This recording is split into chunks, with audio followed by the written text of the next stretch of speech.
வணக்கம் சார். வணக்கம் சார், ஒரு பில்டிங் டேமேஜ் ஆகி விழுந்துருச்சு. இதெல்லாம் அங்கிருந்து எடுத்து வந்தேன். அந்த கட்டடம் கரெக்டா கட்டினதானு கொஞ்சம் சந்தேகமா இருக்கு. செக் பண்ணி சொல்ல முடியுங்களா? பள்ளி கட்டிடம் இருந்து 150 பேர் பலி. கலப்பட சிமெண்டே காரணம். மந்திரி மீது ஞானப்பணம் வழக்கு. சாரதி என்ன அன்னைக்கு என்னமோ ஞானப்புல ஆசிரியர் துப்பறி சிங்கம் எல்லாத்தையும் கண்டுபிடிச்சிட்டாரு, மந்திரி ஜெயில போட போறாருன்னு சொன்னிய செய்தியை படிக்கிறேன் கேளு. பள்ளி கட்டிடம் இடிந்து 150 பேர் பலி. திடீர் நிலச்சரிவே காரணம். மந்திரி மீது ஞானப்பழ வழக்கு தள்ளுபடி. நிபுணர்கள் கருத்து ஏற்பு, நீதிபதி தீர்ப்பு. அது எப்படிப்பா? கலப்பட சிமெண்ட் தான் காரணம்னு ஞானசூரியன் நிரூபிச்சிருக்காரு. அதெல்லாம் விளம்பரத்துக்கான ஸ்டண்ட். அது மட்டும் இல்ல, அந்த ஆளு கொஞ்சம் கிராக்கு. என்னங்க, உள்ள வாங்க, உங்ககிட்ட கொஞ்சம் பேசணும். ஆண்டி, மத்தியானம் சாப்பாடு நேரத்துல பேசிக்கலாம். நான் முக்கியமான தலையங்க எழுதிட்டு இருக்கேன். உங்க தலையங்கத்தினால நாட்டோட தலையெழுத்து மாறிட போறது இல்ல. கரெக்ட். ஆர்த்தி, நான் செய்யற தொழில தெய்வமா நினைக்கிறவன். தயவு செஞ்சு அதை பத்தி தரக்குறவா பேசாத. அந்த தொழில் நாங்க எனக்கு பிடிக்கல. ரொம்ப கரெக்ட். இதை விட நாம பழைய பேப்பர் கடையே வச்சிருக்கலாம். சரி, உள்ள போ. உள்ள போமா, வர்றேன்.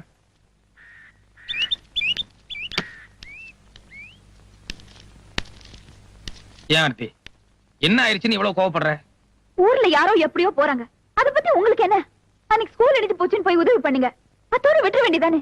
எதுக்கு கோர்ட்டு கேஸ் தேவையில்லாதெல்லாம் தூக்கி தலையில போட்டுக்கிறீங்க? 300 குழந்தைங்க இறந்துட்டாங்க, 200 குழந்தைங்க அடிபட்டு ஆஸ்பத்திரியில படுத்திருக்காங்க. அதுல நம்ம குழந்தை இருந்திருந்தா நீ இந்த மாதிரி பேசுவியா? அதெல்லாம் சரிதான் மாப்பிள. நாட்டுல 1000 பேர் 1000 தப்பு பண்ணுவாங்க. அதெல்லாம் கண்டிக்கிறதுக்கும் தண்டிக்கிறதுக்கும் தான் கவர்மெண்ட் இருக்க. அந்த கவர்மெண்ட்ல சில பேர் சரியில்லைங்க. ஒரு பத்திரிக்கையாளங்கிற முறையில அவங்கள தட்டி கேட்க வேண்டியது என்னுடைய பொறுப்பு. இப்ப தட்டி கேட்டு என்ன சாதிச்சீங்க? கோர்ட்டுக்கு போய் நஷ்டப்பட்டீங்க. பத்தாவதுக்கு ஜனங்க கிட்ட பைத்தியக்காரன் கிறுக்கேன்னு பேர் வாங்கிட்டீங்க, அவ்வளவுதானே? உண்மைக்கு என்னைக்குமே சோதனை வரத்தான் செய்யும். கரெக்ட். போது உங்க பொது சேவை. நாட்டை கவனிக்க அரசியல்வாதிகள் இருக்காங்க. இன்னில இருந்து நீங்க வீட்டை மட்டும் பாருங்க. சில தவறான அரசியல்வாதிகளாலதான் நம்ம நாடு இன்னைக்கு மோசமான சூழ்நிலைக்கு வந்திருக்கு. அதை ஜனங்களுக்கு புரிய வைக்கிறதுக்காக தான் நான் பத்திரிகையை நடத்துறேன். மத்தவங்களை பத்தி எனக்கு கவலை இல்ல, எனக்கு புருஷன் தான் முக்கியம். எனக்கு நீயும் முக்கியம், ஜனங்களும் முக்கியம். வணக்கங்க ஐயா. தெரியுதுங்களா? எதிர்கட்சி தலைவர் தென்றல் தமிழரசன். என்னப்பா அது? வள்ளுவர் வீட்டிலே குரல பத்திரிகை ஆசிரியருக்கு தெரியாத தலைவர்களா? தம்பி, ரொம்ப நாளா நான் உங்க பத்திரிகையோட வாசகன். நாட்டுல நடக்கிற அராஜகங்களையும் ஊழல்களையும் ரொம்ப துணிச்சலா நீங்க தோலுரிச்சு காட்டுங்க. நான் 10 மேடை ஏறி பேசுறதும் சரி, உங்களோட ஒரு பக்க தலையங்கமும் சரி, உங்க பேனா அவ்வளவு கூர்மையானது. ரொம்ப சந்தோஷம். நீங்க வந்த விஷயம் உங்களுக்கு தெரியாது இல்ல. தனிமரம் தோப்பாகாது, ஊர் கூடி எழுத்தாத்தான் தேரு. நீங்க ஒத்தையாளா இருந்து போராடுறதை விட எங்க இயக்கத்துல சேர்ந்தீங்கன்னா கூடிய சீக்கிரம் இந்த நாட்டுல மறுமலர்ச்சி உண்டாக்கலாம். என்ன மன்னிச்சிருங்க. ஜனங்க கிட்ட விழிப்புணர்வு வரணும். அந்த ஒரே காரணத்துக்காக தான் நான் பத்திரிகை நடத்திட்டு இருக்கேன். நான் ஏதாவது ஒரு இயக்கத்துல சேர்ந்தேன்னா அப்புறம் ஜனங்க என்னையும் ஒரு அரசியல்வாதியை தான் பார்ப்பாங்க. அதோட என் பத்திரிகையும் ஒரு சாராருக்காக நடத்தப்படுற பத்திரிகை மாதிரி ஆயிரும். அதனால நான் இப்ப இருக்கிற மாதிரியே எப்போ இருக்க விரும்புறேன். இந்த கருமாந்திரத்துல நான் கால் வைக்கிறதே என் தங்கச்சிக்காக தாண்டா. இல்ல இந்த கேட்டுக்கு இருக்கு ஜெய்கன் சொல்லவோ, இந்த பத்திரிக்கையில பிஸியா பசியா கூட சுத்துறாங்களே அவங்கள பாக்குறதுக்கோ அல்ல. நீ உள்ள போ. இதுல எவனாவது ஒருத்த இருந்தா கூட நான் இப்படியே போயிடுவேன். சரிப்பா.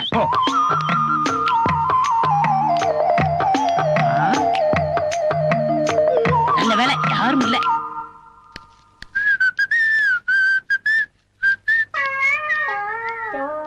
எங்க போயிட்டு வரீங்க ரெண்டு பேரும்? யாரும் கவனிக்கல போல இருக்கு. தண்டவாளத்துல போய் தலைய வச்சு படுத்துட்டாரு. டேய், நல்லா பாத்தியா? நான் சொன்னவனுக்கு எவனுமே இல்லையே. ஒரு ஈக்காக கூட இல்ல. வாங்க பஸ் போலாம். சரி, நீங்க போங்க. 5 பாக்கி. பஸ் என் கண்ணையே என்னால நம்ப முடியலையே. அத புடிங்க வெளியேறிடா. வாங்க உட்காரு. அடே வாங்க வாங்க வாங்க வாங்க வாங்க. உட்காருங்க உட்காருங்க. ஜாயிப்பா காந்தி மாதிரியே சட்டை இல்லாம இருக்காரு. நல்லா கால் மேல கால் போட்டு உட்காரு. தாத்தா, ஒரு சின்ன வேலை இருக்கு, உள்ள வாங்க. ஏண்டா சட்டை போடலன்னா நீ காந்தியா? அவர் தாங்க சொன்னாரு. அவன் கிறுக்க சொல்லுவான். நீ எப்படி சேர்ந்து உட்காரலாம்? உட்காரட்ட அவர் அடிப்பாரு. இப்ப நான் அடிப்பேன். இங்க பாருங்க, முனியாடி சாவம் ஒண்ணுக்கு பத்து. சரி போடா. பாஸ் போடா. அம்மா வணக்கம். வாங்கண்ணே, இப்பதான் வரீங்களா? வணக்கம் ஐயா. ஏன் நின்னுட்டே இருக்கீங்க? உட்காருங்க. அவர் உள்ளதானே இருந்தாரு, பாக்கலையா? என்னங்க? இந்தமா நான் ஒன்னதான் பார்க்க வந்தேன். என்ன விஷயம்னு? இங்க பாருமா, நம்ம லெவல் என்னமோ அதுக்கு தகுந்த மாதிரி தான் நடக்கணும். மாப்பிள்ளை இருக்கிற சூழ்நிலைக்கு மினிஸ்டர் கிட்ட எல்லாம் போய் மோதுறாரா, ஊருக்குள்ள கசமசான்னு பேசிக்கிறாங்க. ஒன்ன வேற நான் இந்த மாதிரி பாக்கணுமா? 50 லட்சம் ரூபாய் முதலீடு போட்டு ஒரு ஃபைனான்ஸ் கம்பெனி ஆரம்பிக்கிறேன். அதுல சேர்மன் போஸ்ட் ஏத்துக்கிட்டு கால் மேல கால் போட்டு உட்கார சொல். என்ன யோசிக்கிற? இல்லண்ணே, அதுக்கெல்லாம் அவரை ஒத்துக்க மாட்டார். என்னங்க, கொஞ்சம் இப்படி உட்காருங்க. என்ன விஷயம்? உட்காருங்க சொல்றேன்.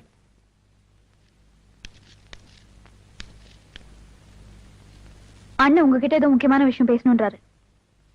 எனக்கு ஆபீஸ்ல ஒரு முக்கியமான வேலை இருக்கு. நில்லுங்க, உங்களுக்கு கொஞ்சம் கூட மரியாதையே தெரியாதா? அவர் ஏதோ முக்கியமான விஷயம் பேசணும்ன்றாரு, நீங்க பாட்டுல போறேன்றீங்க. அண்ணே, இத நான் பேசிக்கிறேமா, நீ போய் காய் போட்டு கொண்டு வா. கொஞ்சம் நிதானமாவே போட்டு வா.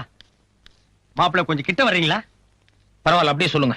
சரி, நானே வர்றேன். மாப்பிள்ளை, நான் என்ன சொல்றேன்னா, ரகசியம் தானே. பாரதியார நேத்து ராத்திரியே பாண்டிச்சேரி அமிச்சிட்டேன், போயிட்டாரு. தாத்தா, பாரதியார் நம்ம ஆபீஸ்ல தான் இருக்காரு, போய் பாத்துட்டு வாங்க. பாரதி புரட்சி புயலே.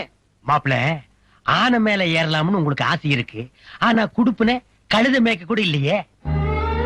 கோமணம் கட்டுறதுக்கே உங்களுக்கு வக்கு இல்ல, இதுல நீங்க முண்டாசுக்கு ஆசைப்படலாமா? இங்க பாருங்க, தினம் என் வீட்டுல வந்து எத்தனையோ பிச்சைக்காரனுக்கு திருட்டு போறானுங்க. நீங்களும் வீட்டோட வந்து உட்கார்ந்து 3 வேளை கொட்டிங்க. கொட்டிக்கங்க. இத பாருங்க, என் பொறுமைக்கு ஒரு எல்லை இருக்கு. இனிமே எந்த காரணம் கொண்டு என் வீட்டு பக்கம் வர வேண்டாம். தயவு செஞ்சு வெளியே போங்க. உட்காருங்க அண்ணே. எதுக்கு அவர் வெளியே போக சொல்றீங்க? உங்க அண்ணன் என்ன சொன்னாரு தெரியுமா? என்ன சொல்லிட்டாரு? நீங்க கஷ்டத்துல இருக்கீங்க, உங்களுக்காக ஒரு ஃபைனான்ஸ் கம்பெனி ஏற்பாடு பண்றேன், அதுல சேர்மன் போஸ்ட்ல உட்காருங்கன்னு சொன்னாரு. இது என்ன தப்பா? அதேதான். ஆர்த்தி, உங்க அண்ணனை பத்தி உனக்கு தெரியாது. இல்ல, இது நாள் வரைக்கும் உங்களை பத்தி தான் எனக்கு தெரியாம இருந்துச்சு. இப்பதான் உங்களை பத்தி எனக்கு கொஞ்சம் கொஞ்சமா புரிய ஆரம்பிச்சு. அம்மா விடுமா, கல்லுனாலும் கனவு, புல்லுனாலும் புருஷன், நீதான் அட்ஜஸ்ட் பண்ணிக்கணும். மாப்பிள்ள, என் தங்கச்சி கண்கலங்காம பாத்துக்குங்க. ஆர்த்தி, உங்க அண்ணன் நீ நினைக்கிற மாதிரி இல்ல. போதுங்க, நீங்க அண்ணனுக்கு கொடுத்த மரியாதை.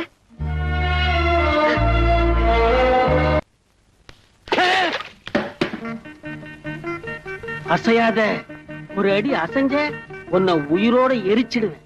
தாத்தா, வந்தே மாதரம். நீ நடிக்கிற, உதட்டளவுல பேசுற, உள்ளத்துல உணர்ச்சி இருந்தா இப்படி அந்நிய சிலுக்குல குறுக்குவியா? உன்னை விட மாட்டேன். அரியா சிறுவன் தெரியாம பண்ணிட்டான். ஒரு பிச்சைக்காரனுக்கு பிச்சை போட மாட்டீங்களா? சும்மா இருங்க. அதே மாதிரி உயிர் பிச்சை கொடுக்க தாத்தா. அவனை ஒழிக்கணும்னு எனக்கு எண்ணம் இல்ல, அந்நிய துணியை ஒழிக்கணும். அதனால தாத்தா இருங்க, உங்களுக்கு துணி கொடுத்துடும், அவ்வளவுதானே. உங்களுக்கு உயிர் முக்கியமா துணி முக்கியமா? என்னடா சொல்ற? உயிர் மேல ஆசை இருந்தா துணியை கழட்டிருங்க. இந்த சனினே எனக்கு வேண்டாம். வந்தே மாதரம், வந்தே மாதரம்.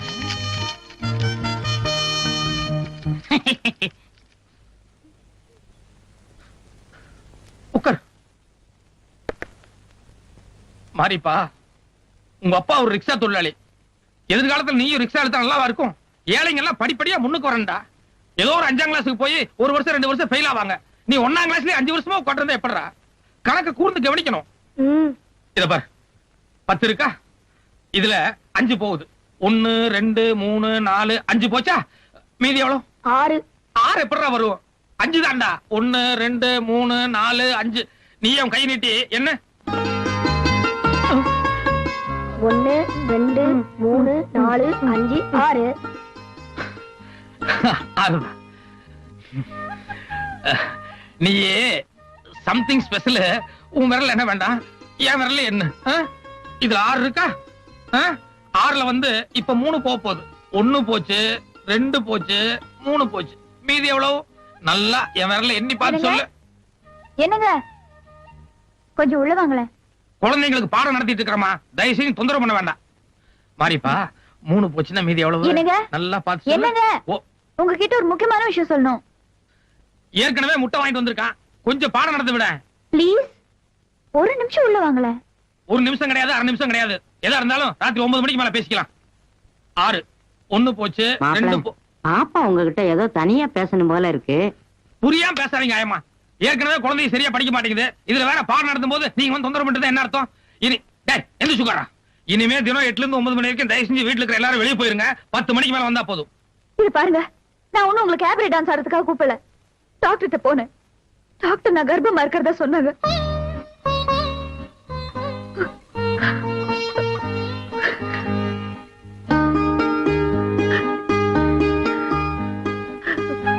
என்ன மன்னிச்சிரு ஆர்த்தி. ப்ளீஸ் ப்ளீஸ் வேணா என்ன 2 அடி அடிச்சிரு. இவ்வளவு சந்தோஷமான நேரத்துல அழாதம்மா. டாக்டர் என்ன சொன்னாரு? கர்ப்பம்னு சொன்னாரா?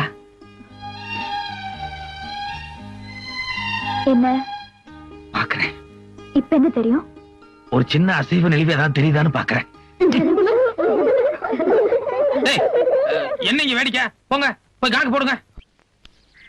அப்பப்ப 1 2 3ன்னு விரல் காமிச்சிட்டே இருப்பீங்களே, மொத்தம் எவ்வளவு பாக்கி ஞாபகம் இருக்கா? கிடைக்குங்கிற நம்பிக்கையே போயிடுச்சு, அதனால எல்லாம் மறந்து போச்சு. காது கேட்கறதுக்கு மிஷின். உங்ககிட்ட காசு கொடுத்தா சீட்டாடி விட்டுருவீங்கன்னு சொல்லி 6 மாசமா உங்களோட சம்பள பணத்தை புடிச்சு வச்சு அதுல வாங்கினது. மீதி காசு உங்க சம்சாரத்திட்ட கொடுத்துட்டேன். என்ன நான் சொல்றதெல்லாம் கேக்குதா?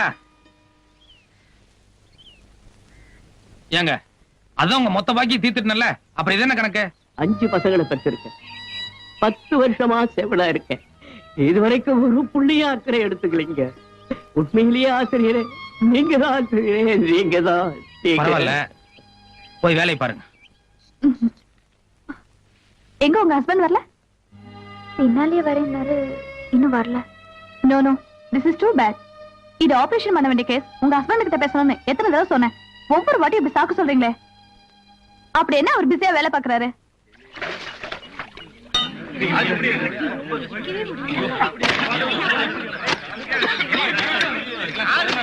எங்க சூரியன் சார், இது கார்பரேஷன் சிட்டி. கம்ப்ளைண்ட் பண்ணா வந்து கிளைம் பண்ணிட்டு போறாங்க. உங்களுக்கு ஏன் இந்த வேலை?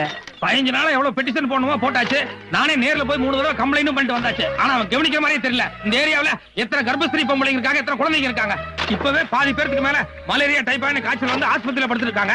இன்னும் அவன் வந்து கவனிப்பா நினைச்சிருந்தோம்னா மொத்த பேரும் போய் ஆஸ்பத்திரியில படுத்துக்க வேண்டியதான். சரிங்க, 20 நாளா தண்ணி தேங்கி கிடக்குதுங்களா, இதுல கைய வைக்கிறீங்க. உங்க உடம்புக்கு ஏதாவது ஒண்ணு ஆச்சுன்னா? ஒவ்வொருத்தரும் இதே மாதிரி நினைச்சிருந்தோம்னா அப்புறம் பூனைக்கு யாரு மணி கட்டுறதுன்னு வேண்டாம். பொது சேவைங்கிறது ஒவ்வொருத்தருக்கும் ரத்தத்துல ஒரு லட்சியமா இருக்கணும். அவங்க அவங்களுக்கு கொண்டாட்டி போலதான் முக்கியம் நினைச்சிருந்தோம்னா அப்புறம் நாட்டை யாரு கவனிக்கிறதுன்னு வேண்டாம்.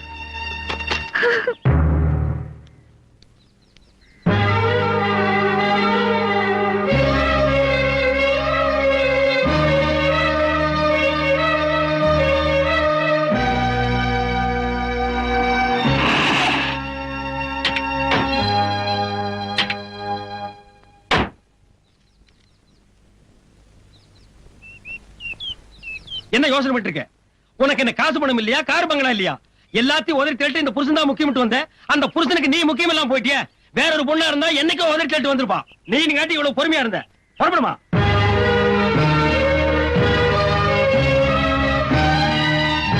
ஆர்த்தி, ஒரே ஒரு வார்த்தை.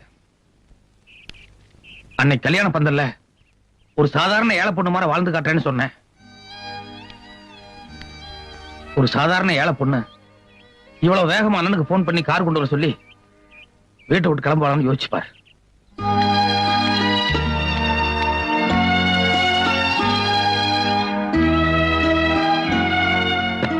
ரொம்ப நன்றி ஆர்த்தி. நாளையில இருந்து நான் வெளியே எங்கேயும் போக மாட்டேன். குழந்தை பிறக்க வரைக்கும் வீட்டுல உங்க கூடயே இருக்கிறேன். உலகமே தலைகீழ மாறப்போகுது. திருவாசகத்துக்கு ஊறுகார், ஒரு வாசகத்துக்கும் ஊறுகார். வான் கலந்த மாணிக்க வாசக, நீ தேன் கலந்த வாசகத்தை நான் உண்ணும் போது ஊனுருகி உடல் உருகி உயிர் உருகி என்றாலும் உருகி சிவனே என நான் இருக்கும் போது நானும் கொஞ்ச நேரம் உருகிறேன். வேஷ்டியை கட்டிக்கிட்டு பொட்டாட்டம் உட்கார்ந்துருக்கத பார்த்தா வெளியில எங்கேயும் போக மாட்டார் போல இருக்கு. ஏன்பா ஞானம், இன்னைக்கு வேதாரண்யத்துல உப்பு சத்தியாகிரகம், வீட்டுக்கு ஒரு இளைஞர் தேவைன்னு பேப்பர்ல படிச்சனே, நீ போல? அட போப்பா, என் பேரன் வரான்னு ராஜாஜி கிட்ட எல்லாம் சொல்லியாச்சு. நீ அங்க போ, தேச பிரச்சனை. தாத்தா, தேசம்தான் முக்கியம். இருந்தாலும் தாய்க்குள்ள மூஞ்சி தூக்கிதே. பாரு ஞானம், நீ பிறக்கும் போதே நான் உன்னை இந்த நாட்டுக்கு அர்ப்பணம் பண்ணிட்டேன். நீ உனக்கே சொந்தமல்ல, இந்த தேசத்தின் சொத்து.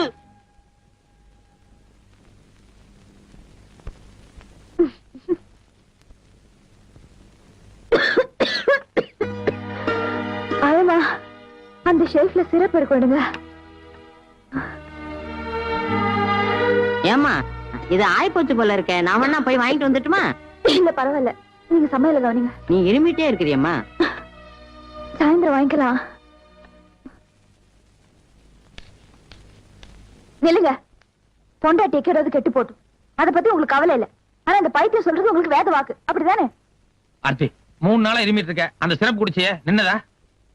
நான் கடைக்கு போய் சுக்கு மிளகு திப்பிலி வாங்கிட்டு வந்து கொஞ்சம் கசாயம் வச்சு கொடுக்குறேன். 1 மணி நேரத்துல நிக்குதா இல்லையா பாரு. இத பாருங்க, புறப்படுதுன்னு முடிவு பண்ணிட்டீங்க, அப்புறம் எதுக்கு என்ன நொண்டி சாக்கலாம்? எப்படியாவது போய் சொல்லுங்க. It's all my fate. I can never come out of this hell. After all, I'm born to suffer. I made the choice. I deserve it. I deserve it. மாப்பிள, பாப்பா இங்கிலீஷ்ல என்ன சொல்லுதுன்னா, பொல்லாத நேரம் வந்தா புடலங்கா கூட பாம்பாயிரும்னு சொல்லுது. கிடையாது. நல்ல நேரம் வந்தா நல்ல பாம்பும் கழுத்துக்கு மாலை ஆயிடும். ஜெயஹிந்த். இத பாரு, நான் நேரா கடைக்கு தான் போவேன், அங்கிருந்து நேரா வீட்டுக்கு தான் வருவேன். ஒரு முக்கிய அறிவிப்பு. இன்று காலை சென்னை ராயபுரம் பகுதியில் புதிதாக கட்டப்பட்டுள்ள அரசினர் நடுநிலை பள்ளி கட்டிடம் ஒன்று இடிந்து விழுந்ததில் 100க்கும் மேற்பட்ட குழந்தைகள், ஆசிரியைகள் மாண்டனர். இடிந்து விழுந்த இப்பள்ளி கட்டிடம் நிதியமைச்சரின் 10 அம்ச திட்டத்தின் கீழ் கட்டப்பட்டது என்பது குறிப்பிடத்தக்கது. தமிழ் தமிழ் தமிழ் எங்கோ பிறந்து எங்கோ வளர்ந்து எப்படியோ இருந்த நான் இன்று இப்படி உங்கள் முன் உயர்ந்து நிற்கிறேன் என்றால் அதற்கு உங்கள் அன்பும் ஆதரவும் அரவணைப்புமே காரணம் காரணம் காரணம். நான் உங்களை நேசிக்கவில்லை, சுவாசிக்கிறேன். தமிழர்களே, சுவாசி. கொலகாரா, நீ எல்லாம் ஒரு மனுஷனா? கொஞ்சம் கூட ஈவிரக்கு இல்லாம பச்சை குழந்தைகளை கொண்டுட்டு உனக்கெல்லாம் என்னையா பிறந்த நாள் விழா வேண்டி கிடக்கு? அந்த ஆள் சுவாசிக்கிறேன் நேசிக்கிறேன்னு பேசினதும் ஆனந்தமா கை தட்டினீங்களே. பள்ளி கட்டடம் இடிஞ்சு 500 குழந்தை செத்தது காரணமே இந்த ஆள் தான். ஆமா, இந்த ஏரியாவில் இருக்கிற எல்லா மளிகை கடையிலையும் விசாரிச்சுட்டேன். நம்ம ஆசிரியர் மட்டும் இல்ல, சுக்கு மிளகு திப்பிலி வாங்க இன்னைக்கு யாருமே வரலையா. அந்த ஆள் இனிமே திருந்தவே மாட்டார். என்னம்மா? பொண்டாட்டி சாக கிடந்தாலும் அந்த ஆளுக்கு பொது சேவை தான் முக்கியம். எவனாவ? அயோக்கிய ராஸ்கல். பாப்பா, பாப்பா. யோ போலீஸ், என்ன வேடிக்கை பாருங்க. அந்த பள்ளி 4 தட்டு தட்டி அவன வேலை ஏத்துங்க. டேய், ஞாபகம் பிரச்சனை ஆரம்பிச்சிட்டான் போல இருக்கு. இதாண்டா சாக்கு. கூடத 2 சோடா பாட்டில் வீசிடுவோம். ஆமா, படி அவன் மேல வட்டோம். இன்ஸ்பெக்டர், இது அராஜகம். தப்பு பண்ண அந்த ஆளை முதல்ல அரெஸ்ட் பண்ணுங்க.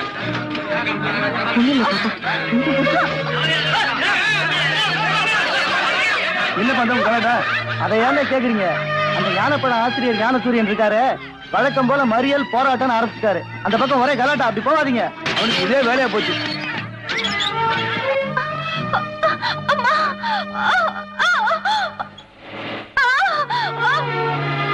இத பாருங்க பாட்டியம்மா, சீஃப் டாக்டர் இமிடியேட்டா ஆபரேஷன் பண்ணணும்னு சொல்லிட்டாரு. அவங்க வீட்டுக்கார கையெழுத்து வேணும். வந்திருக்காரா?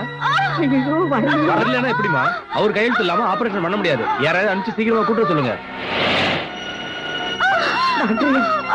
வீட்டுக்கு வரல, எங்க போயிருக்காருன்னே தெரியல. அந்த பொண்ணுக்கு நான் தான் ஆயமா. நான் வேணும்னா கையெழுத்து போடட்டுமா? அண்ணா, 2வது பள்ளிக்கூடம் இடிஞ்சு விழுந்த உடனே நம்ம கான்ட்ராக்டர் கந்தசாமி அலையடிச்சுட்டு ஓடி வந்துருவாருன்னு சொன்னேன். கரெக்டா ஓடி வந்திருக்காரு பாருங்க. இந்தாங்கண்ணா.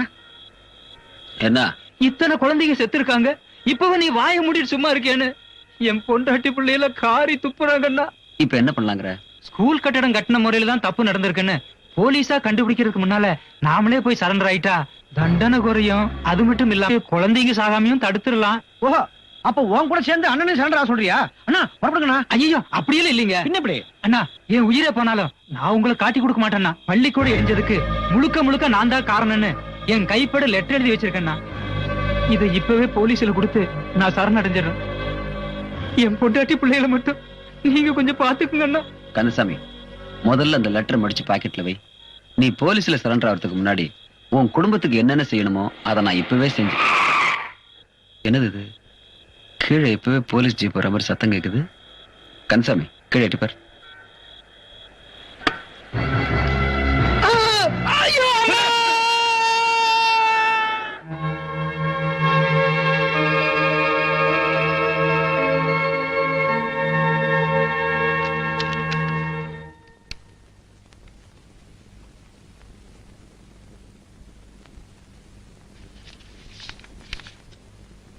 மகிழ்ச்சியான செய்தி ஆசிரியரே, ஆர்த்தி அம்மாவுக்கு குழந்தை பிறந்திருக்கு. ஆர்த்தி நல்லபடியா வீட்டுக்கு வந்துருச்சுங்களா? நல்லபடியா அவங்க வீட்டுக்கு போயிட்டாங்க.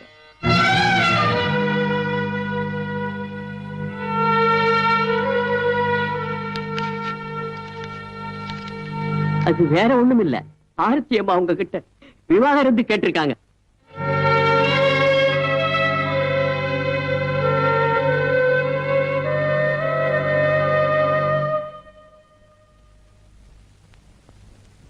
ஏம்மா, என் கணவர் சித்த சுவாதீனம் சரியில்லாதவர், அதனால விவாகரத்து வேணும்னு கேட்டு பெட்டிஷன் கொடுத்திருக்கீங்களே, உண்மையிலேயே அப்படிதானா?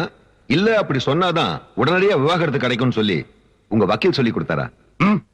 முதலாளி, ஜட்ஜி ரொம்ப விவரமான ஆள் போட்டிருக்கு. ஏம்மா, நீயா சொல்றியா இல்ல யாரா சொல்லி கொடுத்தாங்களா? இல்ல, உண்மையிலே இருக்கு, சித்த சுவாதீனம் சரியில்லை. மிஸ்டர் ஞானசூரியன், உங்க மனைவியோட குற்றச்சாட்டுக்கு நீங்க என்ன பதில் சொல்றீங்க? எனக்கு தான் அவங்களை சந்தோஷமா வச்சுக்க தெரியல. என்ன பிரியறதையாவது அவங்களுக்கு சந்தோஷம் கிடைக்கும்னா அதை நான் தடப்படுத்த விரும்பல. அவங்க விருப்படியே செய்யுங்க. ஆனா ஒண்ணு, எனக்கு பிறந்தது ஆனா பொண்ணான்னு கூட எனக்கு தெரியாது. எப்பாவது நான் அந்த குழந்தையை பார்க்கணும்னு ஆசைப்பட்டா அதுக்கு மட்டும் அவங்களை அனுமதிக்க சொல்லுங்க. ஏமா, உங்க கணவர் பேசுறத பார்த்தா ரொம்ப தெளிவா இருக்கிற மாதிரி தெரியுதே. புதுசா பாக்குறவங்களுக்கு அப்படிதான் தோணும். ஓகே, ஆனா நீங்க உங்க பெட்டிஷன்ல டாக்டர் சர்டிபிகேட் ப்ரொடியூஸ் பண்ணல. அதனால 2 நாளைக்கு உங்க ஹஸ்பண்ட சைக்காட்ரிஸ்ட் டாக்டர் மோசஸ் கிட்ட அனுப்பி வைக்கிறேன். அவர் உங்க ஹஸ்பண்ட செக் பண்ணி பார்த்துட்டு உண்மையிலேயே அவருக்கு சித்த சுவாதீனம் சரியில்லைன்னு சொல்லிட்டாருன்னா அதுக்கப்புறம் இந்த கேஸை நான் ப்ரொசீட் பண்றேன். அதுக்கு அவசியமே இல்லைங்க ஒரு ஆனர். வணக்கம். அனுமதி இல்லாம கோர்ட்டுக்குள்ள வர்றது தப்புன்னு எனக்கு தெரியும். ஆனா அதே சமயம் அரசாங்க பொறுப்புல இருக்கிற ஒருத்தன் இந்த வழக்குக்கு தேவையான ஆதாரங்களை வச்சுட்டு சும்மா இருக்கிறது அதை விட பெரிய தப்பு. அதனாலதான் வந்தேன். ஏன்பா ஞானம், உப்பு சத்தியாகிறதுக்கு தானே நீ போன? அதுக்காகவா கைது பண்ணி இந்த கூண்ல நிக்க வச்சிருக்கான் இந்த ஆளு? இப்பதான் வர வழியில கேள்விப்பட்டேன், காந்திஜி, நேதாஜி, ராஜாஜி எல்லாரையும் அரெஸ்ட் பண்ணி உள்ள தள்ளி இருக்கான். அடே வெள்ள கோக்கே, நீ அழித காலம் நெருங்கிடுச்சு. ஜெய்ஹிந்த். தாத்தா, காந்திஜி ராஜாஜி 2 பேரையும் ரிலீஸ் பண்ணி அவங்க வெளியே புங்க மரத்து கடையில பேசிட்டு இருக்காங்க. நீங்களும் போய் அவங்க கூட பேசிட்டுங்க. வந்தே மாதரம். யுவர் ஆனர், பொதுவா பெரியவங்களை மறந்துடக்கூடாதுங்கிறதுக்காக குழந்தைகளுக்கு தாத்தா பேர் வைக்கிறது நாட்டு நடப்பு. சில குழந்தைகளுக்கு பேரே வைக்கலனா கூட அவங்களா வளர்ந்து தாத்தா பேர் எடுத்துருவாங்க. இதுல 2வது ரகம் தான் இந்த கூடுல நிக்கிறவர். இப்ப புத்தி சுவாதீனம் இல்லாம பேசிட்டு போனாரே, அந்த பெரியவருடைய பேரன் தான் இந்த ஞானசூரியன். ஐ சி. நீங்க யாரோ டாக்டர் மோசஸ் கிட்ட அனுப்பி இவரை பத்தி சர்டிபிகேட் வாங்கணும்னு சொன்னீங்களே, 8 வயசுல இருந்தே இவருக்கு மனநிலை சரியில்லைன்னு அந்த டாக்டர் மோசஸே கொடுத்த சர்டிபிகேட் தான் இது. இப்படி ஒரு சர்டிபிகேட் இத்தனை நாளா என்கிட்ட இருக்க வேண்டிய அவசியம் என்னன்னு கோர்ட்ல இருக்கிறவங்க எல்லாருக்கும் குழப்பமா இருக்கலாம். பொது நலன் கருதி ஒரு உண்மையை இப்ப வெக்கத்தை விட்டு சொல்றேன்.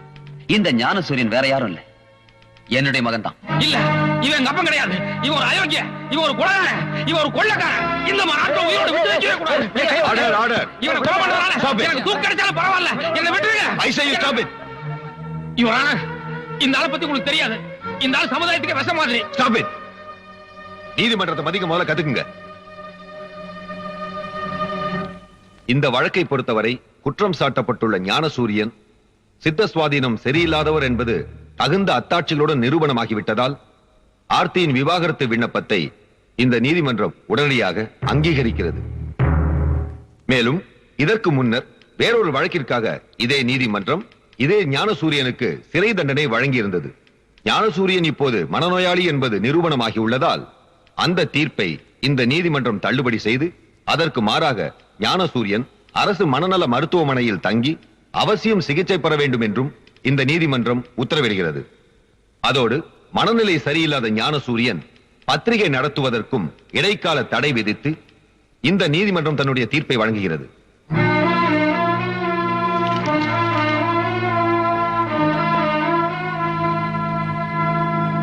நான் உங்க அப்பன்டா.